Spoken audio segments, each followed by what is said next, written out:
Well, hello, everybody. Welcome back. We've got a really interesting topic today. A lot of first-time homebuyers, especially when I, as a mortgage broker, am talking to them, are asking me about whether it's a good idea to buy something that has condo fees, like a townhouse with condo fees, or one without the condo fees.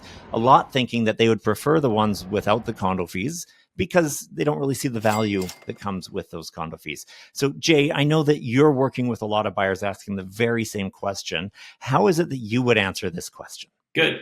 Yeah. Thanks, Josh. So, pro, con, what should we do? Let's dive into it right now. So, here's some pros about buying a townhouse with condo fees. Predictable expenses. If the condo board covers the exterior maintenance of your property, then they have a slush fund in place. And when you need new windows, you need new roof, they already have all the money there. So the expenses are predictable and they're really covered. Fewer surprises, easier to budget, right? You're making this condo fee, you know what it is every month, and the condo board is looking after it, right?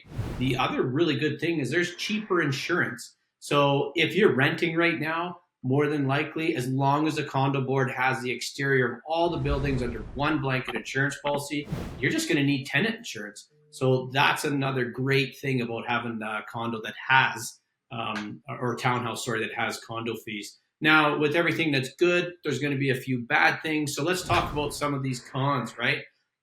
Your condo fees can go up. So we need to keep an eye on our board and make sure that they're being cautious and smart with the condo monies that they're collecting. Less freedom to change. So you can't just go ahead and make any change you want.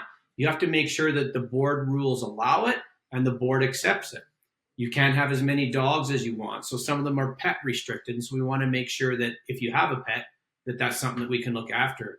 Also, there's these challenges with resale. Some buyers are still hesitant to buy a property with condo fees. So that might be something that you would face down the road when it's time to resell.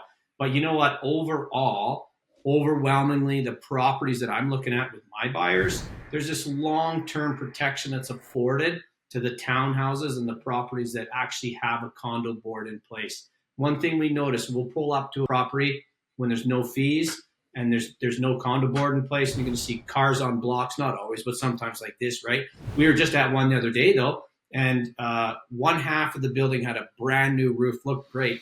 The other half torn down. There was the shingles were curling, and it looked worn out, and it was really terrible for resale. My buyer ran from that property and ended up going back to one that had been looked after. So in my mind, long-term protection, as long as a condo board is good and everything is in place, I think we would do well to really seriously consider a townhouse with condo fees. So, well, especially on particularly new ones, maybe the condo fees don't appear to have as much benefit. But as a property ages, as you live in it longer, you're going to have a much better maintained building. And it will be easier for that to be sold, and it will hold on to its value longer. So anything longer than about 10 years old, it sounds like. Anyway, if you like this type of content and you find this valuable, please click like on the video, drop a comment, subscribe to the channel, and hit that bell for notifications, and we'll be bringing you new content every single week.